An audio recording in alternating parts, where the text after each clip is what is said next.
En las últimas horas, la justicia volvió a rechazar planteos presentados por la defensa, en este caso de Oscar Aguad, que como ministro de Comunicaciones, ya nos olvidamos que Oscar Aguad fue ministro de Comunicaciones, y que una de las primeras tareas fue ver la forma en cómo le podían condonar desde el Estado la deuda que la familia presidencial tiene desde el Correo Argentino con el Estado. Es decir, fue una de las primeras medidas que puso en marcha Macri cuando llegó al gobierno. Darle instrucciones al entonces ministro de Comunicaciones, Oscar Aguad, y a sus funcionarios, ver cómo desde el Estado separaban los juicios que tienen justamente el Estado contra la familia presidencial para cobrar esos 70.000 millones de pesos que hace más de 7 años le deben al Estado. Bueno, Oscar Aguad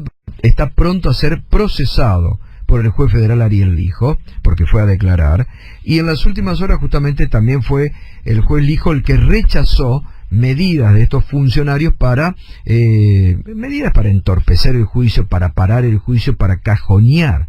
Macri, la obsesión que tiene Macri, uno de los temas que más les preocupa es este juicio. Y la obsesión que tiene es ver cómo para, no lo logra hasta este momento, y la causa sigue adelante. Estamos en comunicación con el diputado nacional Rodolfo Tailade, que fue uno de los denunciantes de este tema y por los cuales sigue adelante. ¿Qué tal, diputado? ¿Cómo le va?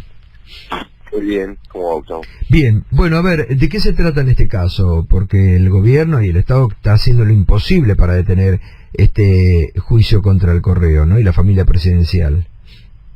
Lo que usaron fue un recurso procesal que habilita la ley y el código para intentar evitar, te saludamos acá en Futurock. ¿Cómo estás? Para sacarle algún pronunciamiento al juez de manera de empezar todo un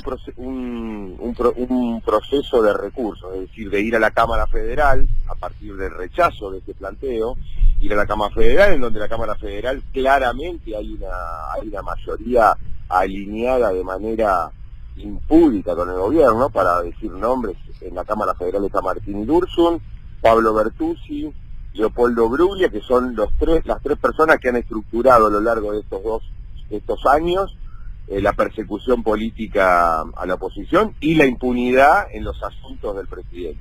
Entonces, antes de que venga el procesamiento, porque como decía recién Gustavo, luego de la indagatoria de Aguad, de Mocoroa, que era el abogado, digamos, del ministerio, y los dos abogados de Macri, que de Ermacher y Civil Rovirosa, se venía una resolución buscando que iba a disponer el procesamiento, evidentemente. Para frenar eso, para empezar, digamos, para no apelar un procesamiento, buscaron este recurso que se trata básicamente de una excepción, es decir, de un planteo que interrumpe definitivamente el proceso, porque ahora, 15 años después de la quiebra y 2 años después de la denuncia penal, se dieron cuenta, o ellos entienden, que no hay delito y que acá no hay nada que investigar. Bueno, por suerte el juez rechazó. Lo más patético del planteo es que empiezan a cuestionar la suma de 70.000 millones de pesos, que hasta ahora nunca la habían cuestionado, digamos, en el sentido de que nunca salieron a explicar efectivamente qué es lo que entiende el propio Macri, su empresa, su familia, qué es lo que le debe al Estado, porque acá están diciendo que no deben 70.000, pero nunca dijeron qué es lo que realmente deben. Bueno, ese es un poco el planteo, y por suerte fue rechazado por el doctor Lijo. Es decir, sigue adelante todo el juicio. Ahora, en algún momento, ¿no se debería, como se hizo de parte de la justicia con otras empresas, declarar la quiebra o ya encontrarle un punto de solución a este conflicto que lleva 7 años? ¿No está un poquito demorada la cosa? Bueno, la quiebra, Gustavo, hay que salir de la causa penal del hijo y entrar en el expediente comercial, que también se sigue, claro, la fiscal Boquín. Bueno, que justamente lo que está luchando la fiscal Boquín es para que se declare la quiebra. Desde hace 2 o 3 años la fiscal Boquín está buscando que se declare la quiebra, porque ya es evidente que el Correo no solo no tiene intenciones de pagar absolutamente un peso al Estado, sino que además está desviando plata a sus abogados desde hace un montón de tiempo. y salió el otro día el último dictamen o el anteúltimo dictamen de Boquín explicando, entre otros, por ejemplo, no solamente estas dos personas que fueron llamadas a declarar en la causa penal, que son los abogados del concurso, sino que también aparecen, por ejemplo, el diputado nacional Tonelli como beneficiario de más de 4 millones de pesos de plata que debería estar siendo dirigida al pago de la deuda que tiene el Correo a sus acreedores o al Estado, y resulta que la desvían en beneficio de sus abogados, que en definitiva es beneficio propio. Todo este paquete, desde hace un montón de tiempo, Boquín viene tratando de que la jueza que interviene en la quiebra o en el pedido de quiebra de Correo, efectivamente la declare para rematar todo lo que hay, distribuirlos entre sus acreedores y dar por terminado esto. Bueno, justamente la otra pata de la impunidad, no solamente que están ocultando que acá hay un delito evidente con el presidente poniendo todo su gobierno en función de sus intereses personales para resolverle este tema, sino que también, más allá del delito, de ese delito, hay otro que están cometiendo los jueces de comercial, que hace 15 años tendrían que haber declarado la quiebra a esta empresa, y a partir de claras connivencias con Correo, con la familia Macri y sus acreedores, vienen dilatando todo este proceso desde hace mucho tiempo. En algún momento tiene que caer, me parece que hay que posar un poco el foco en lo que va a ser Boquín próximamente, porque creo que debería insistir con eso. De la misma manera que no podemos perder de vista, Gustavo, lo que van a hacer Bruglia, Bertuzzi y Urso ahora cuando llegue la apelación a este rechazo del hijo, porque el rechazo del hijo significa solamente un rechazo en primera instancia. Claro. Yo tengo mis sospechas de que puede haber algún pronunciamiento bochornoso en la Cámara que dé por finalizada la investigación, porque de hecho no hicieron otra cosa estos tres camaristas que acabo de mencionar de ayudar al gobierno desde el primer momento. Sí, igualmente sería escandaloso si hacen eso, ¿no? Sería escandaloso. Bueno, pero porque han hecho un montón de cosas sí, que han pasado, así que no lo descarto tampoco. No, pero en este caso donde está clarísima la falta de pago, la deuda que tiene, bueno, ya sería, cerremos todo y laburemos para el gobierno, sí, ¿no? Y otra cosa, Gustavo, interesante que me parece que debería reforzar este criterio que vos planteás, que tenemos todo y que debería seguir los camaristas,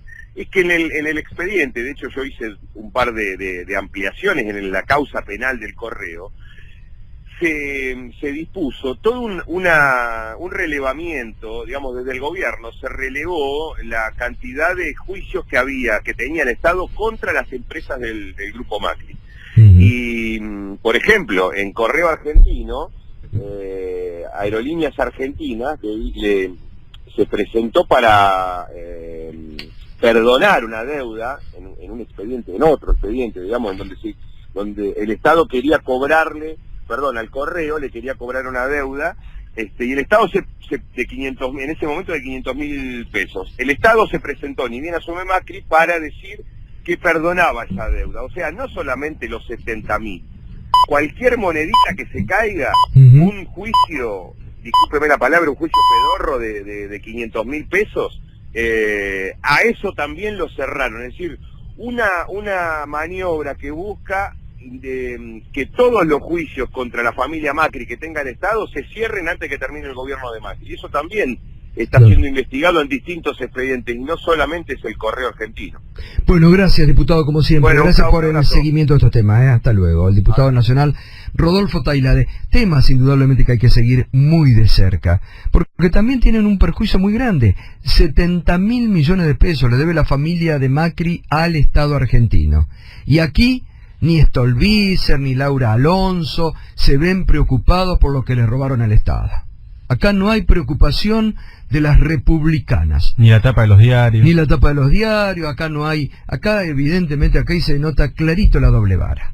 Porque además viene de largo este tema, ¿no?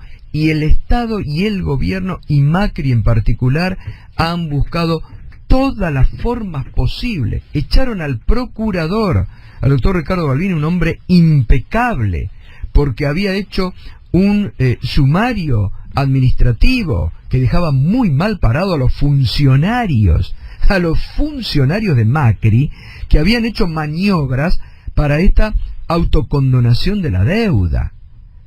Hasta ese punto llegaron. Entonces mire si no están en falta.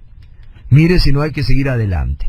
Y la mirada está puesta sobre el juez Lijo, sobre la Cámara. A mí me dicen que el juez Lijo ahora procesa a Oscar Aguad por estas maniobras que realizó. Vamos a ver, porque acá están en la mira los jueces actuales, con estas causas. Después no se rasguen las vestiduras cuando muy bien, Alberto Fernández habla de la justicia y pone estos ejemplos, porque la doble vara es notoria. Entonces, los jueces tendrán que cumplir también con los mecanismos de la Constitución. Para eso se les pide el juicio político, para eso tendrán que rendir cuentas ante los organismos de la Constitución que están fijados.